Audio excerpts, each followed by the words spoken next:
right, students, this is this week of definition of circles and line segments, week 4.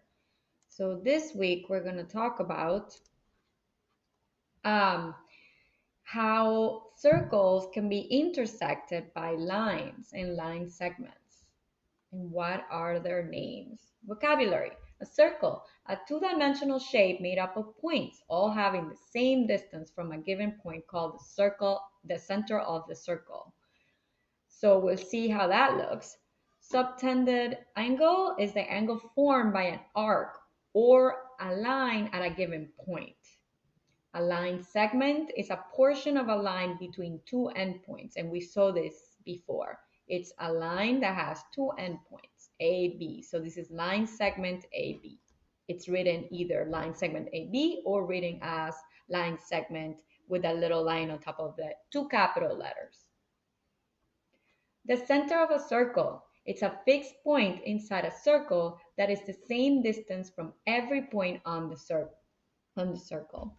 Circles are named basing on their center. So this will be circle O. So in circle O, the center is shown. So that's the center of the circle, and circles are named based on the name of the point inside of them, which is the center point. Parts of a circle, the radius. I'm sure you guys are familiar with the radius. It's the distance from the center of a circle to any point on that circle. So the distance from the center to outside of the circle or to the rim of the circle. A chord. A chord is a straight line that joins any 2 points on the circle, or simply a line segment whose endpoints line on the circle. A chord is a line segment. That's what you have to remember. So PQ is a chord and RS is a chord. A diameter, I'm sure you also have seen this word. A diameter is a chord that goes through the center. And for that reason, it's the longest chord that goes through a circle. It's the diameter. AB, so all the way through the center, that is the diameter. And it's the longest chord. Circumference is the distance around the edge of a circle. It's like the perimeter of a circle. An arc is a part of the circumference of a circle. An arc is named according to its endpoints. So if this was A and this is B, this is arc.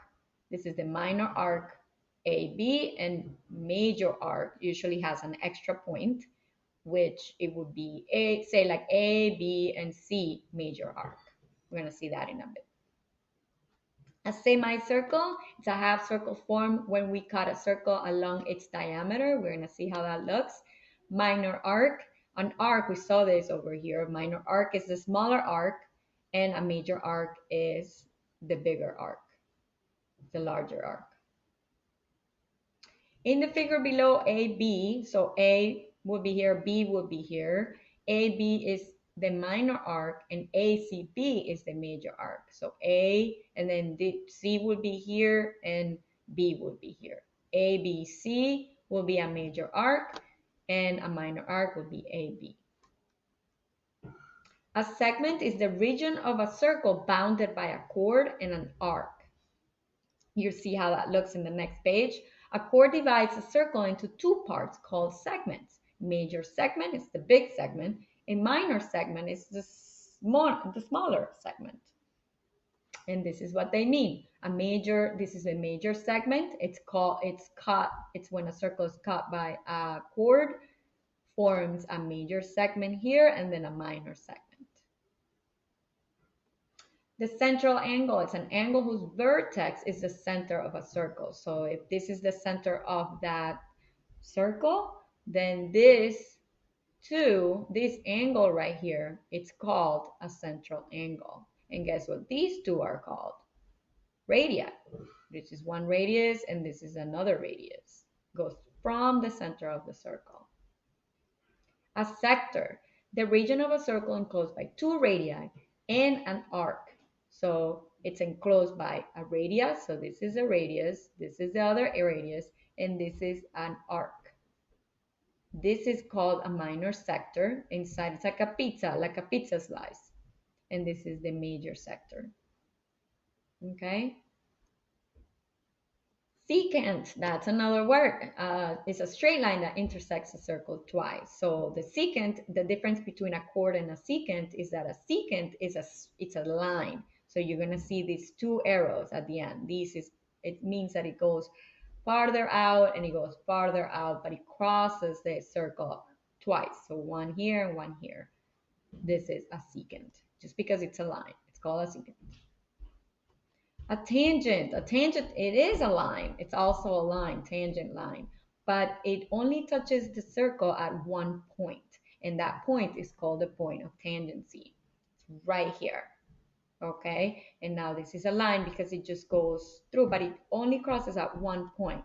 The difference between this one and this one is very obvious. This one crosses through 2 points, and this one crosses only one touch point right here. It says it's called the point of tangency.